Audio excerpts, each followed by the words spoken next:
এই তথ্য উপদেষ্টা নাহিদ সাহেবকে সতর্ক করি, আমি তার দৃষ্টি আকর্ষণ করে বলতে চাই, মামুনুল হককে চিনেন না?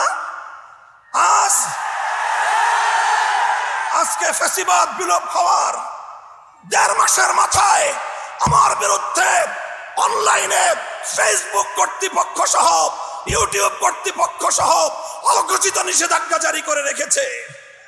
আমার নিউজ কভার করে এই পর্যন্ত বাংলাদেশে প্রায় শতাধিক জাতীয় নিউজ পোর্টাল তারা রেস্ট্রিকশনের শিকার হয়েছে। আপনারা ওখানে বিলাসিতা করেন, বৈষম্যের বিরুদ্ধে সংগ্রামী আমাদেরকে আমাদের সমস্যাগুলোকে সমাধান করবার কোনো চিন্তা আপনাদের নাই। আপনারা উপদেষ্টা পরিষদ রাষ্ট্র পরিচালনা করতে পারবেন না আমাদের সহযোগিতা ছাড়া। আমার এই বক্তব্যের 24 ঘন্টার মধ্যে যদি আপনারা কোনো ব্যবস্থা গ্রহণ না করেন, আমরা আপনাদের বিরুদ্ধে ব্যবস্থা গ্রহণ করতে বাধ্য হব।